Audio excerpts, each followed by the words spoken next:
lahat, pakinggan natin ito. Because if we can spare money for public works construction, sa ibang lugar naman ang improve natin, not the same. Ito yung hinit hearing ukol dito sa paulit-ulit na paggawa ng mga kalsada. Pakinggan natin. Gagawa lang yan eh. Gagawin ulit. So ang question ko rito, when there is a public works like roads, what are the warranty periods? And also for bridges. I raised this last year, the collapsing bridges. So what are the rules on newly constructed roads, for example? How long should we enjoy these roads before they are to be repaired or rehabilitated already, Mr. Secretary? Again, roads are designed in terms of the cumulative axle, the pavement. The pavement, the structure of the roads is designed on how many cumulative axle loads that will pass through it within a certain period of time.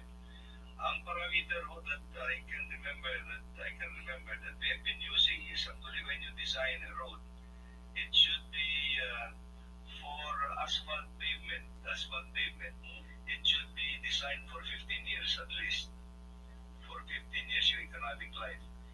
But depending on the number of axle loads that will pass through it, for concrete roads, Your Honor, it will be about 25 years.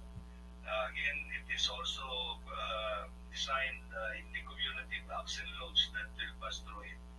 For bridges, I think it should be again about 25 to 30 years. But hindi ho yung axle load ang pinagbabasehan na to. It's actually the gross vehicular weight that passes through it over the years. Now, to 30 sa bridges? Yes, 25 to 30. 30 years.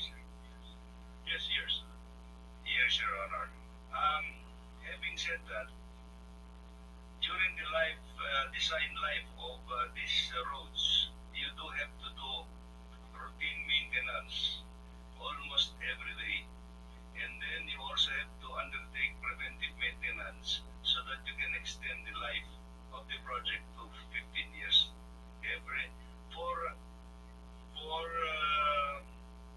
asphalt roads, Your Honor, the design intervention would be anywhere between 5 years.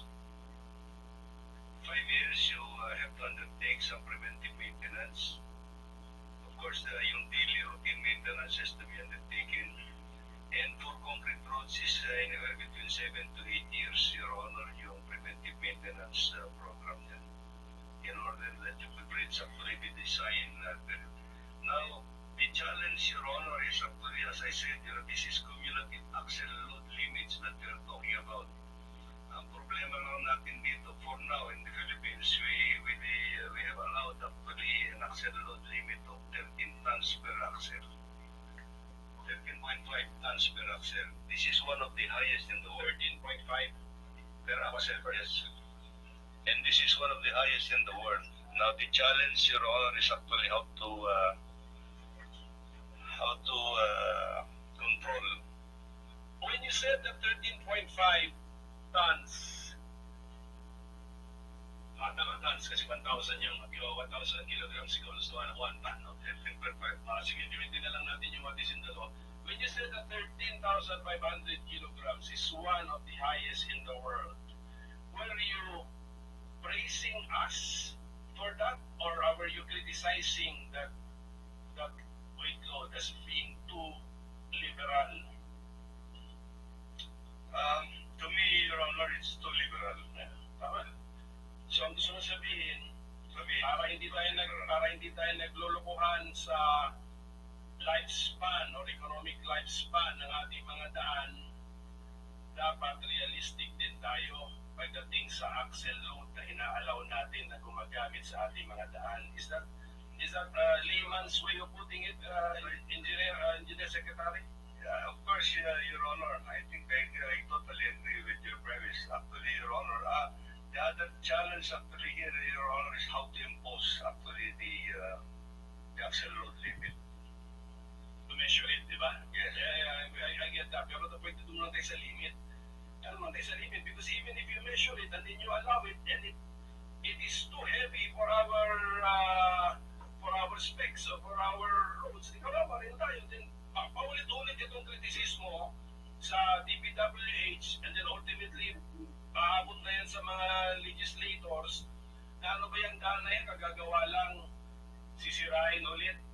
Explanation, napaka-technical, axle load. Hindi makaintindi yan. Yung sa bridge naman, vehicular, ano sabi nila, number of gross vehicle weight. I mean, we are trying to be very practical na in our approach, and I hope my colleagues will share this approach na ano na tayo, value for money na tayo. We have no time to waste. We have no resources to waste actually. Sa pagkakaintindi ko, ito yung ang total budget yata natin ngayon for next year pala is 5.7 trillion. Tama ba? Ano sa bottom line? Can you give me bottom line figures?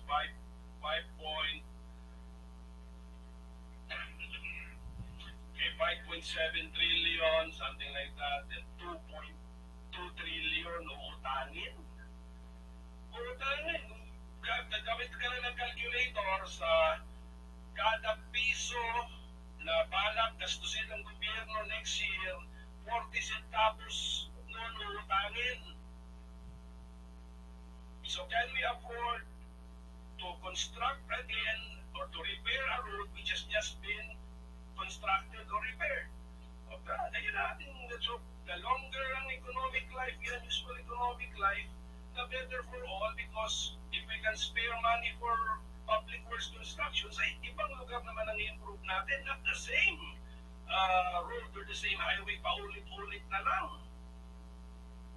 Nagreklamo na ako niyan actually na sa law school pa ako na. Pero anyway, na technical lang rin tayo. So ulitin ko nga. So I hope that practical approach is shared by all na hindi lang tayo, well, there might be a reason, pero okay, ganito na lang, Secretary.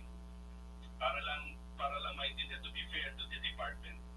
Sometimes when we see a construction on the road or on the highway, it is actually just yung tinatawag mong maintenance or preventive maintenance. Is it possible na yun yung nakikita ng tao? It's not really a reconstruction or overhauling or of the road or the highway, but just a preventive maintenance. Yung sinasabi mo na parang may periodic period. Before you answer, Sec, I just want to acknowledge the presence of our Senate Chair of Migrant Workers and Energy, Senator Rafi Tulfo. Thank you, Mr. Morning, Mr. Chair. Go ahead, Sec. Well, Your Honor, it can be both. Actually, it can be both preventive maintenance and reconstruction. It can be both po. Yung nakikita natin na ginagawa sa mga kalsada natin ngayon. This axle load mentioned in RA 8794 of 13,500 kilograms is one of the highest in the world, and he seems to disagree with such a high allowable load limit. So if you can share, if you're ready with your professional opinion, Secretary, what should that recommended weight be, Okay? given So, Philippine muli, experience, context, and good day. culture? Ikat na natin muna para Old enough to know our country, our people, our workmanship, and how we do. ikat na natin para makapagbigay tayo ng ating komentaryo ukol dito. So actually, ang pinag-usapan ay tungkol dito sa napapansin ng mga maraming tao. Kung minsan napapansin ko rin na pag nagbabiyahe tayo, meron tayong mga nakikita na daan na bago pa, matibay pa, ngunit ito ay ginagawa uli. Okay. Marami na akong mga alam ko karamihan sa atin ay nakakakita ng ganyang sitwasyon, ano? Bago pa yung road, pagkatapos kung tignan mo naman, walang depekto, yet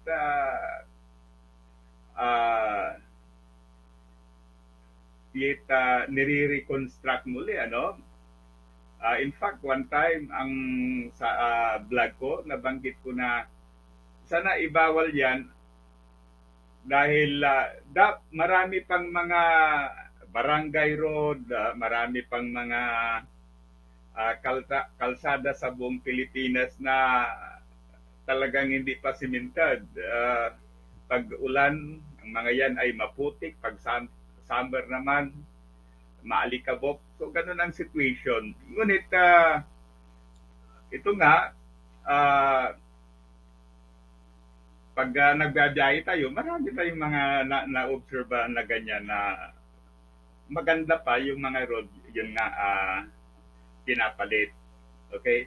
Sa totoo lang, parang hindi ako satisfied doon sa explanation kasi talagang maliwanag na bago pa yung daan, pinapalitan na. Ngunit ang reason ng development, mayroon palang yung tinatawag nila na routine na anong tawag yan? Routine maintenance at saka preventive maintenance. Okay? So mayroon palang ganyan, ano? Ngunit ito lang yung naisip ko lang. Pag maintenance, sa pagkakalam ko, talagang hindi papalitan yung the whole highway. Hindi papalitan yon. Halimbawa, may mga butas talagang inaayos kasi maintenance you have to maintain kung ano yung nandyan. Kaya nga, routine, pagkatapos preventive maintenance. Okay, siguro ay di ko rin alam yung meaning yan. Din siguro yung preventive maintenance, alimbawa, nakikita nila na masisira na, then they have to do something to prevent yung pagkasira ng nasabing road, ano? Okay. Ngunit talagang sa totoo lang, hindi rin ako kumbinsido kasi talagang marami tayong nakikita na maganda pa yung road, pinapalitan na. Pagkatapos may mga hindi magandang yung comment. Kasi ganito, ginagawa yan para may kumita, ganon. So, it is not good, no? At any rate, siguro, yun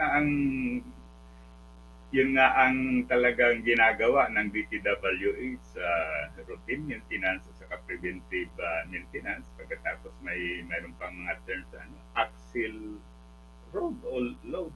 hindi natin makanya. Okay, so muli, thank you. Sana i-like at saka subscribe sa ating YouTube channel. Mabuhay tayong mga